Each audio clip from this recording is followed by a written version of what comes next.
ഈ ഫീമെയിൽ പെർഫോമേഴ്സിനെ പറ്റിയിട്ടൊന്നും അധികം പറഞ്ഞിട്ടില്ല, റിവീൽ ചെയ്തിട്ടില്ല. ഇല്ല. പക്ഷെ നമ്മൾ മനസ്സിലാക്കിയിട്ടുള്ള പ്രകാരം മമ്മൂക്കയുമായിട്ട് ഇതുവരെ പെയറപ്പ് ആവാത്ത കുറെ ആളുകൾ അവരെ റോപ്യം ചെയ്തിട്ടുണ്ടെന്ന് കേട്ടിട്ടുണ്ട്. അങ്ങനെയുള്ള ഒരു സാധ്യത ഉണ്ട്. ആ സാധ്യത ഈ പറഞ്ഞ പോലെ അങ്ങനെ ഡിമാൻഡ് ചെയ്യുന്ന മൾട്ടി ലെയർഡ് ആയിട്ടുള്ള അധികം എഴുതപ്പെടാത്ത കൈൻഡ് ഓഫ് വുമൺ ക്യാരക്ടേഴ്സ് ഉള്ള കാരണം കൊണ്ടാണോ? അതെ. അങ്ങനത്തെ കുറച്ച് കഥാപാത്രങ്ങൾ ഇതിനകത്ത് വന്ന് പോകുന്നുണ്ട്. അതിൻ്റെ ഡീറ്റെയിലിങ് നമ്മൾ പതുക്കെ റിവീൽ ചെയ്യത്തുള്ളൂ, എന്തൊക്കെയാണ് ആരൊക്കെയാണ് എന്നൊക്കെയുള്ള കാര്യങ്ങൾ. കുറച്ച് സ്ത്രീ കഥാപാത്രങ്ങൾ ഉണ്ട്, വേറെ പല ഡയമെൻഷൻസിലുള്ള ഉണ്ട്. അത് പതുക്കെ പുറത്തു വരുന്നതാണ് അതിൻ്റെ ഡീറ്റെയിലിങ്. ഇപ്പോൾ ഇതിൽ കുറച്ച് റിയൽ ആയിട്ടുള്ള ഇൻസിഡൻസ് ഇൻസ്പയർഡ് ആണെന്ന് നമുക്ക് മനസ്സിലായിട്ടുണ്ട്. ഇപ്പോൾ കളങ്കാവൽ പോലുള്ള അതെ ആണ്. അതിൻ്റെ അവിടെ നിന്ന് പിന്നെ അങ്ങോട്ടേക്ക് ഈ സിനിമാറ്റിക് ലിബർട്ടി എഴുതി ചേർത്തതും കുറേ ഉണ്ടോ? ഉണ്ട് ഒബ്വിയസ്ലി ഉണ്ട്. ഇപ്പം പിന്നെ എൻ്റെ കോറൈറ്റർ ജിഷ്ണുവാണ് ഇങ്ങനെ ഒരു ഐഡിയ പറയുന്നതും ഇങ്ങനെ ഒരു കൺസെപ്റ്റിനെ പറ്റിയൊക്കെ സംസാരിക്കുന്നത്. അപ്പോൾ അന്നേരം എനിക്ക് അതിനകത്ത് സിനിമാറ്റിക്കലി ഒരു എക്സൈറ്റ്മെന്റ് ഒന്നും തോന്നിയ സബ്ജക്റ്റ് അല്ല ഇത്. അപ്പം അത് അങ്ങനെ നമ്മൾ പറയുന്ന സംഭവം സൈനഡ് മോഹന്റെ സംഭവമാണ്. അല്ല, ഒന്നിൽ കൂടുതൽ സംഭവങ്ങളുണ്ട്. അങ്ങനത്തെ കുറച്ച് സംഭവങ്ങളുണ്ട്. അപ്പം പിന്നെ പർട്ടിക്കുലർ ഇൻസിഡന്റിനെ പറ്റിയല്ല ഞാൻ പറയുന്നത്, ഒരു ഇൻസിഡന്റിനെ പറ്റി പറഞ്ഞു. അപ്പൊ അതിനകത്ത് എനിക്ക് പേഴ്സണലി ഭയങ്കര സിനിമാറ്റിക്കലി ഒരു എക്സൈറ്റ്മെന്റ് തോന്നിയിട്ടിരുന്നില്ല. അല്ല, അതിനകത്ത് ഒരു സിനിമയുണ്ട്, നമുക്കങ്ങനെ നമുക്ക് എപ്പോഴും ഒരു കിക്ക് കിട്ടുമ്പോഴാണല്ലോ അതിനകത്തോട്ട് ഇറങ്ങി നമ്മൾ ഒരുപാട് റിയൽ ഇൻസിഡൻസ് നമ്മൾ കാണുന്നുണ്ട്. അപ്പൊ നമുക്കിപ്പോൾ പറയുമ്പോൾ പലരും അത് നല്ല സിനിമ, ഇതിനകത്ത് സിനിമയാണെന്ന് എല്ലാവരും പറയുകയും ചെയ്യും. പക്ഷെ നമ്മളിപ്പോൾ ആസ് എ ഫിലിം മേക്കർ നമുക്കത് ചെയ്യണം എന്നൊരു തോന്നൽ ഉണ്ടാവണമല്ലോ. ബേസിക്കലി അതാണല്ലോ ആദ്യം വേണ്ടത്. എന്നിട്ട് പിന്നെ ആ ഒരു യാത്രയാണല്ലോ ഇത്. അപ്പം എനിക്കൊന്ന് വേറൊരു ഫ്രണ്ടുമായിട്ടൊക്കെ ഇങ്ങനെ സംസാരിക്കുമ്പോൾ ആണ് വേറൊരു സജഷൻ ഇങ്ങനെ കിട്ടുന്നത്. അപ്പം ആ സജഷൻ കിട്ടിയപ്പോൾ അതും വർക്കബിൾ അല്ലായിരുന്നു. പക്ഷെ നമ്മൾ പിന്നെ ഒരു ട്രാവലിലാണ് ആ സജഷൻ സ്വീകരിച്ചു കഴിഞ്ഞാൽ ഇങ്ങനെയുള്ള ചില പോസിബിലിറ്റീസ് സിനിമാറ്റിക്കലി ഉണ്ടെന്നൊരു തോന്നൽ വരുന്ന മൊമെന്റിലാണ് ഇത് സിനിമയായിട്ട് ചെയ്യാൻ എന്നുള്ളൊരു തീരുമാനം എടുക്കുന്നത്. അപ്പോൾ അത് ഇതുപോലെ നമുക്ക് എവിടെ നിന്ന് വേണമെങ്കിലും കിട്ടാം. അതായത് വേറൊന്നുമല്ല, ഒരു നടന്നൊരു സംഭവം ആയിക്കൊള്ളട്ടെ, അല്ലെങ്കിൽ എല്ലാവർക്കും അറിയാവുന്ന ഒരു മിത്ത് ആയിക്കോട്ടെ, എന്തോ ആയിക്കോട്ടെ, അതിനകത്ത് ഒരു പുതിയൊരു ആംഗിളോ പുതിയൊരു നെറേറ്റീവ് സാധനമോ എന്തെങ്കിലും ഒരു ഫിക്ഷണൽ എലമെന്റ് വന്നു കഴിഞ്ഞാൽ അതിനകത്ത് ഒരു എക്സൈറ്റിംഗ് ആയിട്ടുള്ള ഒരു ആംഗിളിലൂടെ അത് കൊണ്ടുപോകാൻ പറ്റുമെന്ന് നമുക്കൊരു തോന്നൽ വരുമ്പോഴാണ് അത് സിനിമയാകാനുള്ളൊരു ത്വര ഉണ്ടാകുന്നത്. അതാണ് അതിന്റെ ബേസിക് സംഗതി എന്ന് ഞാൻ വിശ്വസിക്കുന്നു. ഈ ഇപ്പോൾ ചില പോലീസ് ക്യാരക്ടേഴ്സിനൊക്കെ ചില ട്രേറ്റ്സ് ഉണ്ടാവുമല്ലോ, ക്യാരക്ടർ ട്രേറ്റ്സ്. ഉദാഹരണത്തിന് ഇപ്പോൾ വേട്ടയാട് വിളയാടൽ ഈ രാഘവൻ ഇൻസ്റ്റിങ്ക്റ്റ് എന്നൊക്കെ പറയുന്ന ഒരു കാര്യമുണ്ടല്ലോ. എവിടെയെങ്കിലും ഡെഡ് ബോഡീസ് ഉണ്ടെങ്കിൽ അദ്ദേഹത്തിന് അത് സെൻസ് ചെയ്യാൻ പറ്റും പറയുന്ന ഏരിയ ഉണ്ട്. അല്ലെങ്കിൽ ഷെർലക് ഹോംസിന് അസാമാന്യമായിട്ടുള്ള ഒബ്സർവേഷൻ സ്കിൽസ് ഉണ്ട്. അങ്ങനെ എന്തെങ്കിലും ഇൻ പെർട്ടിക്കുലർ ഒരു സ്കില്ലുമായിട്ട് അസോസിയേറ്റ് ചെയ്തിട്ട് വിനായകന്റെ ക്യാരക്ടർ ഉണ്ടോ? വിനായകൻ ചേട്ടൻ്റെ ക്യാരക്ടർ അത് ബേസിക്കലി പോലീസാണോ അല്ലയോ എന്നൊന്നും നമ്മൾ ഇത് ചെയ്തിട്ടില്ല. ഒരു ക്യാരക്ടറാണത്. ആ ക്യാരക്ടറിന് ചില ട്രൈറ്റ്സും ചില സവിശേഷതകളും ഉണ്ട്, തീർച്ചയായിട്ടും ഉണ്ട്. അതെന്താണെന്നുള്ളത് സിനിമ സംസാരിക്കുന്നത് ഉണ്ട്. ചില പ്രത്യേകതകളുള്ള ഒരു ക്യാരക്ടറാണ് അതിന് ഒരു പരിധി വരെ പിന്നെ നമുക്ക് പരിചയമുള്ള റിയൽ ലൈഫ് ചില ഈ നമ്മളിപ്പം കുറെ ഇൻസിഡൻസിൽ നിന്നാണ് ഇൻസ്പയർഡ് എന്ന് പറഞ്ഞു, ഇതൊന്നും ബന്ധമില്ലാത്ത വേറെ ചില കഥാപാത്രങ്ങളുണ്ടായിരിക്കുമല്ലോ നമുക്ക് നേരിട്ട് പരിചയം. പലരും അങ്ങനെയുള്ള ചില ട്രൈറ്റ്സ് അങ്ങനെ എടുത്തിട്ടുമുണ്ട് ചില കഥാപാത്രങ്ങളിൽ നിന്നൊക്കെ. അതിപ്പോൾ പബ്ലിക് എല്ലാവർക്കും അറിയാവുന്നതല്ല, നമുക്ക് പേഴ്സണലിയും മറ്റും അറിയാവുന്ന പ്രാദേശികമായിട്ടുള്ള പരിചയത്തിലോ സംസാരങ്ങളിലോ ഒക്കെ വരുന്ന ചില കഥാപാത്രങ്ങൾ കാണുമല്ലോ. അങ്ങനെയുള്ള ചില കഥാപാത്രങ്ങളിൽ നിന്ന് ചില കാര്യങ്ങളൊക്കെ എടുത്തിട്ടുണ്ട്. വയലൻസിന് എത്രമാത്രം ഡെപ്പിക്ട് ചെയ്തിട്ടുണ്ട് സിനിമയുടെ അകത്ത്? അത് ക്രൈം ഡ്രാമയാണ്. പിന്നെ ഇതിനകത്ത് വയലൻസുമായിട്ട് ബന്ധപ്പെട്ട കാര്യങ്ങൾ അങ്ങനെ പറയാനായിട്ട് അത് ഞാനൊരു എക്സ്ട്രീമിറ്റി ഞാൻ ചോദിക്കുന്നത്, അതിന്റെ ഒരു ലെവൽ എങ്ങനെയായിരിക്കും? അതങ്ങനെ ഇപ്പം നമുക്കിപ്പം വന്നിട്ടുള്ള അടുത്തുള്ള സിനിമകൾ പോലെ അങ്ങനത്തെ ഭയങ്കരമായിട്ട് വയലൻസ് പരിപാടികളുള്ള അങ്ങനെയല്ല. പക്ഷേ ഇതിപ്പോൾ ക്രൈം ഡ്രാമയാണ്. ക്രൈം ഡ്രാമ ആകുമ്പോൾ നമുക്ക് പ്രതീക്ഷിക്കാവുന്ന ചില സംഗതികളുണ്ടല്ലോ, അങ്ങനെയുള്ള ചില സംഗതികൾ വരാം എന്നേ പറയാൻ പറ്റുന്നുള്ളൂ. ഇപ്പോൾ ഒരു ക്രൈം ഡ്രാമ എന്നുള്ള രീതിയിൽ ഏറ്റവും അധികം എക്സൈറ്റിംഗ് ആയിട്ട് തോന്നുന്ന ഒരു റൈറ്റർ ഡയറക്ടർ എന്നുള്ള രീതിയിൽ എക്സൈറ്റിംഗ് ആയിട്ട് തോന്നുന്ന ഏരിയ എന്താണ്? ഇപ്പോൾ ഒരു ക്രൈമിന് വേണ്ടിയിട്ട് ഓർഗനൈസ് ചെയ്യുന്നൊരു ഏരിയ അല്ലെങ്കിൽ അതിൻ്റെ അന്വേഷണം, ഇതിന് ഈ രണ്ട് പോയിന്റുകളാണല്ലോ സാധാരണ ഏറ്റവും അധികം ഈ ഉദ്യോഗം ജനിപ്പിക്കുന്ന മൊമെന്റുകൾ. ഇതിലേതാ ഏറ്റവും എക്സൈറ്റിംഗ്? എനിക്ക് തോന്നുന്നു ഈ ഒരു ക്രൈമിന്റെ ഒരു എക്സിക്യൂഷൻ നടന്നു കഴിയുമ്പോഴത്തേനും അത് സേഫ് ആയിട്ടിരിക്കാനുള്ള പിന്നെ കവറപ്പുകളോ അതിൽ നിന്നുള്ള എസ്കേപ്പ് ആവാനുള്ള യാത്രകളോ ഇങ്ങനെയൊക്കെ ഒരു പോർഷനുണ്ട്. ഇനി ക്രൈം അറിഞ്ഞ് അതിലോട്ട് ഒരു അന്വേഷണം പരിപാടികളും നടക്കാം, ഇതിന് വിക്ടിംസ് ആയവരുണ്ടാവാം. ഇങ്ങനെയുള്ള സംഗതികളൊക്കെ ഇതിനകത്ത് വരുന്നതാണ്. പക്ഷേ എനിക്ക് പേഴ്സണലി ഇതിനൊക്കെ അപ്പുറത്ത് നമ്മൾ ആ ഒരു ടോട്ടൽ ഇൻസിഡൻറ്റ് എടുത്തു കഴിഞ്ഞാൽ നമ്മൾ എവിടുന്ന് തുടങ്ങുന്നു, എവിടുന്ന് നമുക്കത് തുടങ്ങാം, അത് നമുക്ക് എങ്ങനെ പുറകോട്ട് പോകണമെങ്കിൽ പുറകോട്ട് പോകണം, ഫ്രണ്ടിൽ പോകണം, ഇങ്ങനെ ഒരു അതിൻ്റെ ഒരു ലീനിയർ ആർക്കിനകത്ത് നമുക്ക് കുറച്ച് പരിപാടികൾ ചെയ്യാൻ പറ്റുമല്ലോ. അപ്പോഴാണല്ലോ കുറച്ചും കൂടെ ഒരു സിനിമാറ്റിക്കലി അത് എക്സൈറ്റിംഗ് ആകുന്ന രീതിയിലാണ് നമുക്കത് പ്രസൻറ്റ് ചെയ്യാൻ പറ്റുന്നത്.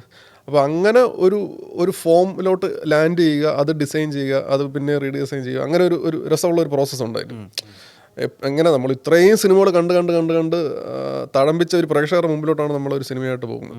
അപ്പോൾ അതിനെയൊക്കെ മറികടക്കാൻ നമുക്ക് പറ്റുമോ ഇല്ല എന്നുള്ളത് വേറൊരു കാര്യം. നമ്മളതിന് വേണ്ടിയിട്ട് നമ്മുടേതായ ഒരു ശ്രമം നടത്തുകയാണ്. അപ്പോൾ അതിന് വേണ്ടിയിട്ട് ഇങ്ങനെ ഒരു പ്രോസസ്സ് അതിൽ എന്തായാലും നടത്തിയേ പറ്റുള്ളൂ, ഈ ഒരു ജോണറിൽ പ്രത്യേകിച്ച്. അപ്പം ഈ രണ്ട് സാധനങ്ങളെക്കാൾ ഉപരി ഇതിനാണ് എനിക്കൊരു ഒരു നരേറ്റീവ് സ്ട്രക്ചർ ഡിസൈൻ ചെയ്യുന്നതിലും പിന്നെ ഈ പറയുന്ന ക്യാരക്ടറൈസേഷനും അതിൻ്റേതായ ട്രേഡ്സ് ഇങ്ങനെയുള്ള കാര്യങ്ങളിലാണ്. ഒബ്വിയസ്ലി അതിൻ്റെ ബേസ് ഇത് തന്നെയാണ്, ഈ പറയുന്ന രണ്ട് സംഗതികൾ തന്നെയാണ് ബേസ്. പക്ഷേ അതിനപ്പുറത്തോട്ട് ഈ ഒരു ഏരിയയിൽ വർക്ക് ചെയ്യുമ്പോഴാണ് ഒരു ഹൈ ഉണ്ടെന്ന് എനിക്ക് തോന്നുന്നു. ഇപ്പോൾ സസ്പെൻസ് ക്രൈം ഡ്രാമകൾ എന്നൊക്കെ പറയുമ്പോൾ നമ്മളിപ്പോൾ സിനിമയായിട്ട് ചെല്ലുന്നത് ഒരു ലോകത്തിലുള്ള പ്രേക്ഷകരുടെ അടുത്താണ്. കാരണം ലോക സിനിമ കാണുന്ന പ്രേക്ഷകരുടെ അടുത്തേക്കാണ് നമ്മൾ പോകുന്നത്. അപ്പോൾ നമ്മുടെ ഇവിടെയുള്ള സാധാരണ സിനിമ പ്രേക്ഷകർ പോലും ഇപ്പോൾ കൊറിയയിലുള്ള ഫോർഗോട്ടൻ കണ്ടിട്ടുണ്ടായിരിക്കും, മോറിയാപ്പോളയുടെ ഇന്നസെൻ്റ് എന്നുള്ള സീരീസ് കണ്ടിട്ടുണ്ടായിരിക്കും. അപ്പോൾ അത്രയും സിനിമാശീലങ്ങളുള്ളൊരു ക്രൗഡിൻ്റെ അടുത്തേക്കാണ് നമ്മൾ സിനിമയായിട്ട് ചെല്ലുന്നത്. അവരെ തൃപ്തിപ്പെടുത്തണം, അല്ലെങ്കിൽ അവരെ എക്സൈറ്റ് ആക്കണം, ആ ഒരു റെസ്പോൺസിബിലിറ്റി മനസ്സിലാക്കുന്നുണ്ടോ? അത് തീർച്ചയായിട്ടും മനസ്സിലാക്കുന്നുണ്ട്. പിന്നെ ഇതിപ്പോൾ ഈ നമ്മൾ ബേസിക്കലി നമ്മൾ ഫിലിം മേക്കേഴ്സ് ആയിരിക്കുന്നത് കൊണ്ട് തന്നെ നമ്മളും അത്യാവശ്യം പുതിയ കാലത്തെ പുതിയ തരം സിനിമകളും ലോകത്തെമ്പാടുമുള്ള സിനിമകളിൽ എക്സൈറ്റിംഗ് ആയിട്ടുള്ള സിനിമകൾ വരുമ്പോൾ അത് നമ്മൾ തേടി പിടിച്ച് കാണാനുള്ള ശ്രമം നടത്താറുണ്ട്. അപ്പം നമുക്ക് ബേസിക്കലി നമ്മുടെ ഉള്ളിൽ തന്നെ ഒരു സിനിമാറ്റിക് ലിറ്ററസി ഉണ്ടായിരിക്കും, രൂപപ്പെട്ടിട്ടുണ്ടായിരിക്കുമല്ലോ.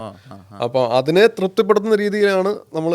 അപ്പോൾ നമുക്ക് മറ്റ് കാര്യത്തിൽ ഒരു പരിധിക്കപ്പുറം കോൺഷ്യസ് ആയതുകൊണ്ട് അതിനെ ടാക്കിൾ ചെയ്യാൻ പറ്റുമോ ഇല്ല എന്ന് എനിക്ക് അറിഞ്ഞൂടാ. നമ്മൾ പ്രൈമറി ഒബ്ജക്റ്റീവ് എപ്പോഴും അതിനാണ് ഇമ്പോർട്ടൻസ് കൊടുക്കുന്നത്. നമ്മുടെ തന്നെ ഉള്ളിലുള്ള ഒരു സിനിഫൈലും ഒക്കെ ആയിട്ടുള്ള വ്യക്തിയാണല്ലോ നമ്മളിപ്പോഴേ. അപ്പോൾ അതിനെ തൃപ്തിപ്പെടുത്തുന്ന, അതിൻ്റെ സെൻസിബിലിറ്റീസിനെ തൃപ്തിപ്പെടുത്തുന്ന രീതിയിൽ ഒരു സിനിമാറ്റിക് വേഷം ചെയ്യാനാണ് പ്രൈമറി ആയിട്ട് ശ്രമിക്കുന്നത്. അത് അൾട്ടിമേറ്റ്ലി ഈ പറയുന്ന സിനിമ ആരാണോ കാണാൻ പോകുന്നത് അവരുടെ ഒരു ആംഗിളും കൂടെ നമ്മൾ ശ്രദ്ധിക്കാറുണ്ട്. പക്ഷെ കൂടുതലും കോൺഷ്യസ് ആവുന്നത് സ്വയം ബോധ്യപ്പെടുക എന്നുള്ള കാര്യത്തിലാണെന്ന് തോന്നുന്നു. ഈ ഇപ്പോൾ മമ്മൂട്ടി നായകനാണോ വില്ലനാണോ എന്നുള്ളതിൻ്റെ അപ്പുറത്തേക്ക് മമ്മൂട്ടി കേന്ദ്ര കഥാപാത്രമാവുന്ന ഒരു ക്രൈം ഡ്രാമ അങ്ങനെ വിശേഷിപ്പിക്കാൻ പറ്റും. അങ്ങനെ വിശേഷിപ്പിക്കാം, അതാണ് കുറച്ചൊരു സൗകര്യം അല്ലേ? അതെ, ഒരു മമ്മൂട്ടി ഒരു കേന്ദ്ര കഥാപാത്രമാണ്. അതുപോലെ തന്നെ പ്രധാനപ്പെട്ട ഒരു കഥാപാത്രത്തെ വിനായകൻ ചേട്ടനും ചെയ്യുന്നുണ്ട്. നായകൻ വില്ലൻ എന്നുള്ള സങ്കല്പങ്ങൾക്ക് അപ്പുറത്ത് ആ ഒരു സ്പെക്ട്രത്തിനിടെ വരുന്ന കുറച്ച് കഥാപാത്രങ്ങളാണ്. ഈ ഒറിജിനൽ ആയിട്ടുള്ള സംഭവങ്ങൾ എടുക്കുന്ന സമയത്ത് ഇപ്പം ഈ കൾപ്പറേറ്റിന്റെ ബുദ്ധിയെ പോലെ തന്നെ പലപ്പോഴും അത് ഇൻവെസ്റ്റിഗേറ്റ് ചെയ്ത് കണ്ടുപിടിക്കുന്ന ഒരാളുടെ ബുദ്ധിയും കൂടി നമ്മൾ എക്സൈറ്റ് ചെയ്യിപ്പിക്കാറുണ്ട്. അങ്ങനത്തെ റിയൽ സംഭവങ്ങളൊക്കെ ഉണ്ട്. ഇപ്പോൾ ഒരു സീരീസ് ഓഫ് മർഡേഴ്സ് ഉണ്ടായ ഒരു വീട്ടിൽ ഒരു പൂച്ചയെ പോസ്റ്റ്മോർട്ടം ചെയ്ത സമയത്ത് ആ പൂച്ചയുടെ ഉള്ളിൽ നിന്ന് കണ്ടെടുത്ത പോയിസൺ വെച്ചിട്ട് കണ്ടുപിടിച്ചൊരു റിയൽ ഇൻസിഡന്റ്, രസകരമായിട്ടുള്ള പോലീസ് സ്റ്റോറിയാണ്, റിയൽ സ്റ്റോറി. അതുപോലെ എന്തെങ്കിലും എക്സൈറ്റിംഗ് ആയിട്ടുള്ള എലമെന്റ്സ് റൈറ്റിംഗിൽ ഹെൽപ്പ് ചെയ്തിട്ടുണ്ടോ? ഒബ്വിയസ്ലി ഉണ്ട്. നമ്മൾ ഇതുപോലെ ഇപ്പം പറഞ്ഞതുപോലെ ഇപ്പം എനിക്ക് തോന്നുന്നു മറ്റേ പിന്നെ കുറുപ്പിൻ്റെ സമയത്താണെങ്കിലും അതിൻ്റെ ആ എൻക്വയറി പരിപാടിക്കകത്ത് നമ്മുടെ ഹരിദാസ് സാറിൻ്റെ അടുത്ത് സംസാരിക്കുമ്പോൾ അവരെ എക്സൈറ്റ് ചെയ്യിപ്പിച്ച് ഫൈൻഡിങ്സിലോട്ട് എത്തിച്ച കുറേ എലമെന്റ്സ്, ചിക്കൻ കറിയൊക്കെ പോലെയുള്ളത്, ചിക്കൻ കറി, അതുപോലെ പിന്നെ എന്താ പറയുന്നത്, ഇപ്പം ശ്വാസകോശത്തിന് പിന്നെ പോസ്റ്റ്മോർട്ടം ചെയ്യുമ്പോൾ ശ്വാസകോശത്തിനകത്ത് ഈ പറയുന്ന പുകയുടെ അംശം ഇല്ല എന്ന് പറഞ്ഞാൽ അതിൻ്റെ അർത്ഥം മുന്നേ കൊന്ന ഒരാളെ അവിടെ കൊണ്ടുപോയിട്ട് കത്തിച്ചു എന്നുള്ളതാണ്. അപ്പം അങ്ങനെ ലോജിക്കലി നമുക്കൊരു എക്സൈറ്റ്മെൻറ്റ് തോന്നുന്ന ഒരുപാട് എലമെൻറ്റ്സ് ഈ ഇൻവെസ്റ്റിഗേഷനിനകത്ത് സംഭവിക്കാറുണ്ട്. അത് പലപ്പോഴും ഇപ്പം പറഞ്ഞതുപോലെ തന്നെ ഇത്രയും കാലത്ത് നമ്മൾ ഒരുപാട് ഇൻവെസ്റ്റിഗേഷൻ സിനിമകൾ വന്നിട്ടുണ്ടെങ്കിലും അല്ലെങ്കിൽ സംഭവങ്ങൾ നടന്നിട്ടുണ്ടെങ്കിലും അതിലൊന്നും നടന്നിട്ടില്ലാത്ത പുതിയ സംഭവങ്ങൾ ഉണ്ടാവും. അതാണ് അതിൻ്റെ ഒരു പ്രത്യേകത. അപ്പോൾ അതിൽ ഒരു എക്സൈറ്റ്മെൻറ്റും ഉണ്ടല്ലോ, അതിൻ്റെ ഒരു സിനിമാറ്റിക് വേഷനായിരിക്കുമല്ലോ നമ്മളെ എക്സൈറ്റ് ചെയ്യിപ്പിക്കുന്നത്. അപ്പോൾ അതൊരു പ്രധാനപ്പെട്ട ഘടകം തന്നെയാണ്. പൃഥ്വിരാജ് ചെയ്യാനിരുന്ന വേഷമായിരുന്നു ഇപ്പോൾ വിനായകൻ ചെയ്യുന്നത് എന്ന് പറഞ്ഞാൽ അത് കുറച്ചൊരു, അതായത് ഇപ്പം നമ്മൾ ഈ പ്രോജക്റ്റ് പിന്നെ നമ്മൾ മീൻസ് ആദ്യം പ്രതിമ ഇതിപ്പം ഒബ്വിയസ്ലി രണ്ട് കഥാപാത്രങ്ങളുള്ള ഒരു സിനിമയാണ്. അപ്പം ഇതിനകത്ത് മമ്മൂക്ക വരണം എന്നുള്ള ഭയങ്കര ആഗ്രഹവും അങ്ങനെ ഒരു താല്പര്യവും അങ്ങനെ ഒരു പ്ലാനും നമ്മുടെ മനസ്സിലുണ്ട്. അങ്ങനെയാണ് ഈ പ്രോജക്റ്റ് പിച്ച് ചെയ്ത് തുടങ്ങിയത്. അപ്പോൾ അന്ന് ഈ വിവേകേട്ടൻ, സാരേ ചേട്ടൻ ഇവരൊക്കെ വഴിയാണ് ഞാൻ ഇത് ചെയ്യാൻ നോക്കിയത്. അപ്പോൾ അവരാദ്യം പൃഥ്വിയിലോട്ട് പോയി എന്നേ ഉള്ളൂ. മീൻസ് അത് അവൈലബിൾ ആയിട്ടുള്ള ഒരു എളുപ്പം എക്സസ് അന്ന് ഉണ്ടായിരുന്നുകൊണ്ട് അങ്ങനെ പോയതാണ്. അപ്പോൾ അദ്ദേഹത്തിനും അതേ തോന്നൽ ഉണ്ടായി മമ്മൂക്കയിലോട്ട്. പിന്നെ എന്താ സംഭവിച്ചതെന്ന് പറയുമ്പോൾ മമ്മൂക്കയിലോട്ട് എത്തിക്കഴിഞ്ഞ് അദ്ദേഹത്തിനും അതങ്ങനെ ഇഷ്ടപ്പെട്ടു. അത് കഴിയുമ്പോൾ ഒബ്വിയസ്ലി അത് മമ്മൂക്ക പ്രോജക്റ്റായിട്ട് മാറുമല്ലോ, അങ്ങനെയാണല്ലോ, മമ്മൂക്കയാണല്ലോ നമ്മൾ. അപ്പോൾ അത് കഴിഞ്ഞ് പിന്നെ മമ്മൂക്കയുടെ ഒരു എപ്പോഴാണോ അദ്ദേഹം ചെയ്യാൻ പറ്റുന്ന ഡേറ്റ് ലോജിസ്റ്റിക് പരിപാടിയിൽ അത് ലാൻഡ് ചെയ്യുന്ന സമയത്ത് നമ്മൾ അടുത്ത ഓപ്ഷൻ നോക്കിയതാണ്. കാരണം അപ്പം പൃഥ്വി അന്ന് എമ്പുരാൻ അങ്ങനെ കുഴപ്പമില്ല, അപ്പോഴാണ് ഇങ്ങനെ ഒരു ഓപ്ഷൻ പറയുന്നതും ഭാഗ്യത്തിന് അദ്ദേഹം അത് ഇത് ചെയ്യുകയും ചെയ്തു. ഈ ദുൽഖർ ഒരു ഇന്റർവ്യൂവിൽ പറയുന്നുണ്ട് നമുക്ക് അദ്ദേഹത്തിന് ഏറ്റവും നല്ല സമയം എൻജോയ് ചെയ്തുകൊണ്ടിരിക്കുകയാണ്, he's having A fun time എന്ന്. അതായത് കഥാപാത്രങ്ങളുടെ നന്മതിന്മകളോ അല്ലെങ്കിൽ ജെൻഡർ ബയാസോ ഒന്നും നോക്കാതെ അദ്ദേഹം ആഘോഷമാക്കുക അദ്ദേഹത്തിനുള്ള നടനെ എന്നുള്ളത്. ആ ഒരു ഫേസിൽ തന്നെയാണ് അദ്ദേഹം ഇപ്പോൾ ഉള്ളത്. അതെ, അത് അങ്ങനെ തന്നെയാണ് എനിക്കും തോന്നിയിട്ടുള്ളത്. അതായത് അത് അങ്ങനെ ചെയ്യുമ്പോൾ സ്ഥിരം ടെംപ്ലേറ്റ്സിൽ നമ്മൾ ചെയ്യുന്ന കാര്യങ്ങളല്ലാതെ പുതിയ സംഗതികൾ എക്സ്പ്ലോർ ചെയ്യാനുള്ള സാധ്യത എന്തായാലും കൂടുതലാണ്. അപ്പോൾ അത് എക്സ്പ്ലോർ ചെയ്ത് പെർഫോം ചെയ്യുന്ന സമയത്ത് അദ്ദേഹം അത് കൃത്യമായിട്ട് ആസ്വദിച്ച് തന്നെയാണ് ചെയ്യുന്നതെന്നാണ് എനിക്ക് മനസ്സിലാക്കാൻ സാധിച്ചിട്ടുള്ളത്. അതിനകത്തൊരു എക്സൈറ്റ്മെൻറ്റ് അദ്ദേഹത്തിന് ഉണ്ട്, ഒരു കൃത്യമായൊരു ഡ്രൈവിംഗ് ഫോഴ്സ് ഉണ്ട് അങ്ങനെ ചെയ്യുന്നതിലെന്ന് എനിക്ക് തോന്നുന്നു. അത് അങ്ങനെ ചെയ്യുന്ന അത്രയും സ്റ്റാർഡമുള്ള ആൾക്കാരെ അങ്ങനെ ചെയ്യുമ്പോൾ അതിനെ കൃത്യമായിട്ട് അക്സെപ്റ്റ് ചെയ്യുകയും അതിനെ അംഗീകരിക്കുകയും അതിനെ പ്രോത്സാഹിപ്പിക്കുകയും ചെയ്യുന്ന ഒരു വലിയൊരു ഓഡിയൻസും കൂടെ നമുക്കുണ്ട്. അപ്പോൾ അതിൻ്റെ എല്ലാം കൂടെ ഒരു ക്യുമുലേറ്റീവ് ആയിട്ടുള്ള ഒരു ഭാഗ്യമാണ് നമുക്ക് ഉള്ളതെന്ന് എനിക്ക് തോന്നുന്നു. കാരണം അത് വേറൊരു ഡയമെൻഷനിൽ ചെയ്ത് അതുപോലെ പെർഫോം ചെയ്ത് നമ്മളെ ഞെട്ടിപ്പിക്കാനും കഴിവുള്ളവരും കൂടെയാണ് അവർ. അത് നമുക്കറിയാവുന്ന കാര്യമാണ്, അത് പറയേണ്ട കാര്യമില്ലല്ലോ. ഈ സിനിമയുടെ കാര്യമല്ല, ഞാൻ ജനറലി പറഞ്ഞത്. ഈ മമ്മൂക്കയും ക്രിയേറ്റേഴ്സും തമ്മിലുള്ള ഒരു കോൺവെർസേഷൻ അല്ലെങ്കിൽ തമ്മിലൊരു ഇൻട്രാക്ഷൻ പലപ്പോഴും പല രീതിയിലായിട്ടുണ്ട്. ഇപ്പോൾ ഉദാഹരണത്തിന് ഇപ്പോൾ ലോഹിദാസിനെ പോലെ ഒരാളെയൊക്കെ പറഞ്ഞ് കൺവിൻസ് ചെയ്തുകൊണ്ട് സ്ക്രിപ്റ്റ് എഴുതിപ്പിക്കുക, അല്ലെങ്കിൽ ബ്ലസ്സിയെ കൊണ്ട് അദ്ദേഹത്തിന് കോൺഫിഡൻസ് ഉണ്ടെന്ന് പറഞ്ഞ് കാഴ്ച എഴുതിപ്പിക്കുക. ഇപ്പോൾ പത്മരാജനും അദ്ദേഹവും തമ്മിലുണ്ടായിരുന്ന ഒരു ഫൈറ്റിനെ പറ്റിയിട്ടൊക്കെ പറഞ്ഞിട്ട്, ഇപ്പോൾ ഒരു പുസ്തകം എടുത്തിട്ട് ബ്രാം സ്റ്റോക്കർ ഇല്ലെങ്കിൽ ഡ്രാക്കുള ഇല്ല, അപ്പോൾ അതിന് മറുപടിയായിട്ട് പത്മരാജൻ ഒരു വരി എഴുതുന്നു, അങ്ങനെയുള്ള മത്സരങ്ങളൊക്കെ അവർ തമ്മിൽ നടക്കുക എന്നൊക്കെ കേട്ടിട്ടുണ്ട്. ജിതിനും മമ്മൂക്കയും തമ്മിലുള്ള ഇൻട്രാക്ഷൻ ഏത് വിധത്തിലായിരുന്നു? ഞാനും അദ്ദേഹവുമായിട്ടുള്ള ഇൻട്രാക്ഷൻ എന്ന് പറയുമ്പോൾ നമുക്കറിയാം, ഇപ്പം നമ്മൾ പിന്നെ പുതിയ ഒരാളാണ്, ഡയറക്ടർ എന്നുള്ള രീതിയിൽ പുതിയ ഒരാളാണ്. അപ്പം നമുക്ക് ഒരുപാട് വിജയകഥകൾ നമ്മൾ കേൾക്കുന്നതാണ്, കാണുന്നതാണ്, ഇതൊക്കെയാണ്. അതായത് ഒരുപാട് പുതിയ ഡയറക്ടേഴ്സ്. പക്ഷേ നമുക്ക് വേറൊരു റിയാലിറ്റി ഉണ്ട്. ഇപ്പം എത്ര പുതിയ ഡയറക്ടേഴ്സ് വന്നെങ്കിലും ഞാൻ ഒരു ഊഹം പറയുന്നതാണ്, അപ്പം അതിനേക്കാളും എത്രയോ മടങ്ങ് പുതിയ ഡയറക്ടേഴ്സ് അദ്ദേഹത്തെ അപ്രോച്ച് ചെയ്യാൻ ശ്രമിച്ചിട്ടുണ്ടായിരിക്കാം. അതും ഒരു റിയാലിറ്റി ആയിട്ട് ആണല്ലോ. അപ്പം ഞാനിപ്പം ചെയ്ത ഒരു സാധനവും അവൈലബിൾ അല്ല, ആദ്യമായിട്ടാണ് സിനിമ ചെയ്യുന്നത്. അപ്പോൾ അങ്ങനത്തെ ഒരാളെ അദ്ദേഹത്തിന് ഇപ്പം നമ്മൾ പറയുന്ന ഒരു സ്ക്രീൻ പ്ലേ മാത്രമല്ല, അതിന് ഒരു ഓഡിയോ വിഷ്വൽ പരിപാടി നമ്മൾ എങ്ങനെയാണ് ഡിസൈൻ ചെയ്യാൻ ഉദ്ദേശിക്കുന്നത് നമ്മളെ കൊണ്ട് പറയുന്ന രീതിയിൽ എക്സ്പ്രസ് ചെയ്യാനാണ് നമ്മൾ നോക്കുന്നത്. ആദ്യം ഫസ്റ്റ് ഫിലിം മേക്കേഴ്സിനെ സംബന്ധിച്ച് അതൊരു വലിയൊരു കടമ്പയാണ്, അത് ഇച്ചിരി ബുദ്ധിമുട്ടാണ്. അപ്പം അത് കേട്ട് പിന്നെ അത് ഉൾക്കൊണ്ട് അദ്ദേഹത്തിന് എൻ്റെ മേലൊരു കോൺഫിഡൻസ് ഉണ്ടാകുന്നിടത്താണല്ലോ അദ്ദേഹം സിനിമ ചെയ്യാൻ സമ്മതിക്കുകയും വരികയും ചെയ്യുന്നത്. അപ്പം ആ പ്രോസസ്സെങ്കിൽ അദ്ദേഹത്തിന് ഒരുപാട് സ്ക്രീൻ പ്ലേയിൽ അദ്ദേഹത്തിന് തോന്നുന്ന ഒരുപാട് സംശയങ്ങളും കാര്യങ്ങളും അദ്ദേഹം ചോദിച്ചുകൊണ്ടിരിക്കും. അങ്ങനെയാണ് അതിൻ്റെ പ്രോസസ്സ്. അപ്പം പിന്നെ അതിന് നമ്മുടെ ഭാഗത്ത് കൃത്യമായിട്ട് അദ്ദേഹത്തിനെ തൃപ്തിപ്പെടുത്തുന്ന മറുപടികൾ ഉണ്ടെങ്കിൽ പിന്നെ അത് വളരെ നല്ലൊരു അനുഭവമാണെന്നാണ് എനിക്ക് പേഴ്സണലി തോന്നിയത്. കുഴപ്പിക്കുന്ന ചോദ്യങ്ങൾ ഉണ്ടായിട്ടില്ല. കാരണം നമുക്ക് എന്തെങ്കിലുമൊക്കെ നമുക്ക് മറുപടികൾ ഉണ്ടായിരുന്നു അദ്ദേഹത്തിൻ്റെ ചോദ്യങ്ങൾക്ക്. അങ്ങനെ പിന്നെ അങ്ങോട്ടും ഇങ്ങോട്ടും കൊടുക്കൽ വാങ്ങലുകൾ ത്രൂ ഔട്ട് ഉണ്ടാകും, അത് ഫിലിം മേക്കിങ്ങിൽ സംഭവിക്കുന്ന കാര്യമാണ്. പക്ഷെ അത് ഒരു നല്ല അനുഭവമായിരുന്നു, ടോട്ടലി അതൊരു നല്ല അനുഭവമായിരുന്നു. അങ്ങനെ ഒരു ടെൻഷൻ ആവുന്ന രീതിയിലോ അങ്ങനത്തെ ഒരു ഇതിലോട്ട് പോയില്ല. കാരണം ഈ സിനിമയുടെ പ്രത്യേകത കൊണ്ട് അങ്ങനെ അങ്ങ് പോയതാണ്, നമുക്ക് അറിഞ്ഞൂടാ എങ്ങനെയാണെന്നുള്ളത്. ഇപ്പോഴും ഞാൻ എന്താ ചെയ്യേണ്ടത്, നിങ്ങൾക്ക് എന്താ വേണ്ടത്, ആ ചോദ്യങ്ങളുണ്ടാവും മമ്മൂക്കയിൽ നിന്ന്? അങ്ങനത്തെ ഒരു ചോദ്യത്തിലോട്ടൊന്നും നമ്മൾ അത്യാവശ്യം ഡീറ്റെയിലിംഗ് സ്ക്രീനിലാണ് ഉണ്ടായിരുന്നു.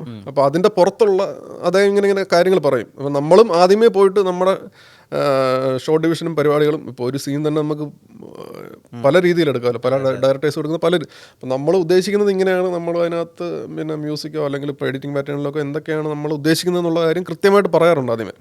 അപ്പോൾ അതിനകത്ത് നിന്നിട്ട് അദ്ദേഹത്തിൻ്റെതായ സജഷനും അദ്ദേഹം എങ്ങനെയാണ് അതിനകത്ത് കോൺട്രിബ്യൂട്ട് ചെയ്യാൻ സാധ്യതയുള്ളതെന്നുള്ള കാര്യങ്ങൾ അദ്ദേഹവും പറയാറുണ്ട്.